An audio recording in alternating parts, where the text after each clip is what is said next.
Hare Krishna, Hare Krishna, Krishna Krishna. പ്രഭുപാദിന്റെ ലീലാമൃതയിൽ വായിച്ചൊരു കാര്യമാണ്. Volume 7 വായിച്ചൊരു കാര്യമാണ്. അപ്പം ശ്രീല പ്രഭുപാദ് ആദ്യമായിട്ട് ഒരു ടെമ്പിൾ എന്നുള്ള ഒരു ബിൽഡിങ് എടുക്കുന്നത് ലോസ് ആഞ്ചൽസിൽ വെച്ചാണ്. അവിടെ ഒരു ചർച്ച്, പഴയ ചർച്ച് കിട്ടി. അത് പ്രഭുപാദ് ഒരു ടെമ്പിളായിട്ട് കൺസ്ട്രക്ട് ചെയ്യും.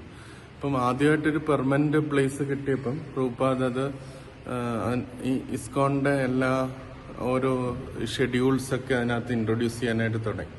അപ്പം പ്രഭുപാദിന് അവിടെ ഡെയ്റ്റി വർഷിപ്പ് ആദ്യമായിട്ട് ഇൻട്രൊഡ്യൂസ് ചെയ്തത് ലോസ് ആഞ്ചൽസിലാണ്.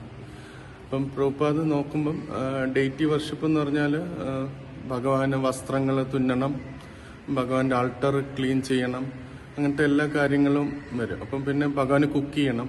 അപ്പം പ്രഭുപാദ് ആദ്യമായിട്ട് ലേഡി ഡിസൈപ്പിൾസ് അതിന് തയ്യാറായിട്ട് വരുന്ന ലേഡി ഡിസൈപ്പിൾസ് ആരാണെന്നാണ് ആദ്യം നോക്കിയത്. അപ്പം ഫസ്റ്റ് പ്രഭുപാദ് ഇത് ഡെയ്റ്റി വർഷം അല്ലെ പൂജാരിയായിട്ട് വെച്ചത് ശീലാവതി മാതാജി എന്ന് പറഞ്ഞ ഇതാണ്. അപ്പം മാതാജി ബാക്കിയുള്ളവരെക്കാളും കുറച്ച് ഓൾഡാണ്. എന്നുവെച്ചാൽ 2 കുട്ടികളുമായിട്ടാണ് കൃഷ്ണ കോൺഷ്യസിലേക്ക് മാതാജി വരുന്നത്. അപ്പോൾ ശീലാവതി മാജിയെ ആദ്യം പ്രഭുപാദ് തൻ്റെ അപ്പാർട്ട്മെന്റിലേക്ക് വിളിച്ചിട്ട് ഇങ്ങനെ പറഞ്ഞു കൊടുത്തു ഡെയ്റ്റി വർഷിപ്പിന്റെ കാര്യം. ഡെയ്റ്റി എന്ന് പറഞ്ഞാൽ ഭഗവാൻ തന്നെയാണ് എന്ന് പറഞ്ഞു. എന്നിട്ട് ആദ്യം മുതലേ എന്തൊക്കെ ചെയ്യണം എന്നുള്ള കാര്യങ്ങൾ പ്രഭുപാദ് പറഞ്ഞു. മംഗളാരതി ഇത് പറഞ്ഞു. അത് എങ്ങനെ ഓരോ ഇത് അന്ന് ഗീവിക്സ് അല്ല, ക്യാംഫറാണ്, അത് വെച്ചിട്ട് ചെയ്യാനാണ് പറഞ്ഞു.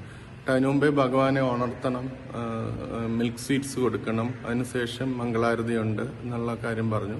മംഗളാരതി കഴിഞ്ഞിട്ട് ഒരു കുറച്ച് മണിക്കൂർ കഴിഞ്ഞിട്ട് ഇത് ഭഗവാന് ബ്രേക്ക്ഫാസ്റ്റ് കൊടുക്കണം. അങ്ങനെ അതൊക്കെ പറഞ്ഞു. പിന്നെ നൂണിലെ കാര്യം പറഞ്ഞു.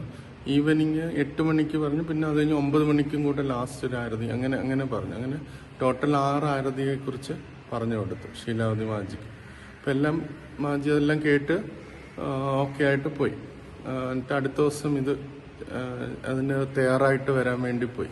അപ്പം മാതാജി പോയിട്ട് പിറ്റേ ദിവസം വന്നപ്പോഴത്തേനും പ്രഭുപാദ് ഫസ്റ്റ് ആരതി, ഭഗവാന് നടത്തുന്ന ഫസ്റ്റ് ആരതി കാണാൻ വേണ്ടി പ്രഭുപാദ് വന്നു. പ്രഭുപാദ് നോക്കിയിരുന്നു. ശീലാവതി മാതാജി ഓരോ കാര്യങ്ങൾ ചെയ്തുകൊണ്ടിരുന്നു. ചെയ്തെല്ലാം കഴിഞ്ഞതിന് ശേഷം പ്രഭുപാദ് ഒന്നും പറഞ്ഞില്ല. മാതാജി തിരിച്ച് പ്രഭുപാദിന്റെ റൂമിലേക്ക് ചെന്നപ്പോഴത്തേന് പ്രഭുപാദ് പറഞ്ഞു, now we will have the aarti എന്ന് പറഞ്ഞു. മാജി അകത്ത് വന്നപ്പോൾ ഇനി നമുക്ക് ആരതി ചെയ്യാന്ന് പറഞ്ഞു. അപ്പം മാജി ചോദിച്ചു, പ്രഭുപാദ് ഞാൻ ചെയ്തത് ശരിയായില്ലേ എന്ന് ചോദിച്ചു. അപ്പം അത് ശരിയായില്ല എന്ന് പറഞ്ഞു.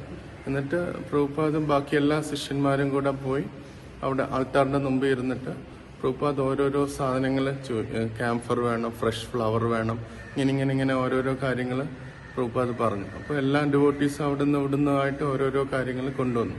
എന്നിട്ട് പ്രഭുപാദ് കാണിച്ചു കൊടുത്തു എങ്ങനെ ആരതി ചെയ്യേണ്ടതെന്ന് കാണിച്ചു കൊടുത്തിട്ട് ശീലാവതി മാജിക്ക് അതെല്ലാം കൈമാറിയിട്ട് നൗ യു ഡു എന്തൂസിയാസ്റ്റിക്കലി, ഇനി ഇത് എന്തൂസിയാസ്റ്റിക്കായിട്ട് ചെയ്യണം എന്ന് പറഞ്ഞു. എന്നിട്ട് പ്രഭുപാദ് ഒരു പോയിന്റും കൂടെ പറഞ്ഞു, വിഗ്രഹാരാധനയിലെ ഏറ്റവും പ്രധാനം എന്ന് വെച്ചാൽ ഉത്സാഹമാണെന്ന് പറഞ്ഞു. നമുക്ക് ഉത്സാഹത്തോടുകൂടി നമ്മൾ ഇത് ചെയ്യണം. ഉത്സാഹം നഷ്ടപ്പെട്ടാൽ കുറച്ച് നാൾ കഴിയുമ്പോഴത്തേന് ഇതൊരു പ്രതിമ ആരാധന പോലെ ശിഷ്യന്മാർക്ക് തോന്നുകയും പിന്നെ ശിഷ്യന്മാരിത് തുടങ്ങണ്ടായിരുന്നു എന്ന് ചിന്തിക്കുകയും ചെയ്യും എന്ന് പ്രഭുപാദ് പറഞ്ഞു. അതുകൊണ്ട് ഒരിക്കലും ഉത്സാഹം നഷ്ടപ്പെടാൻ പാടില്ല വിഗ്രഹാരാധനയ്ക്ക് എന്ന് പറഞ്ഞു. എന്നിട്ട് പ്രഭുപാദ് പറഞ്ഞു, ഈ കലിയുഗത്തിൽ നാമം മാത്രം മതി. പക്ഷെ ജീവഗോസ്വാമി, 6 ഗോസ്വാമിമാരിൽ ഒരാളായ ജീവഗോസ്വാമി പറഞ്ഞിട്ടുണ്ട്, നമ്മുടെ മനസ്സ് ഭയങ്കര ചഞ്ചലമാണ്, എപ്പോഴും ഒരു കാര്യം മാറ്റി ചെയ്തുകൊണ്ടിരിക്കും. അപ്പം അങ്ങനെയുള്ള വ്യക്തികൾക്ക്, അങ്ങനെയുള്ള നമുക്ക് വിഗ്രഹാരാധന വളരെ പ്രാധാന്യമുള്ളതാണ്. അത് ചെയ്തു കഴിഞ്ഞാൽ നമുക്ക് മനസ്സ് ശാന്തമാവുകയും നമുക്ക് നാമം ജപിക്കാനും എല്ലാം ഇതാവുകയും നമുക്ക് സ്പിരിച്വലി അഡ്വാൻസ് ചെയ്യാൻ പറ്റുമെന്ന് പ്രഭുപാദ് അതിൽ ഇങ്ങനെ അവർക്ക് പറഞ്ഞു.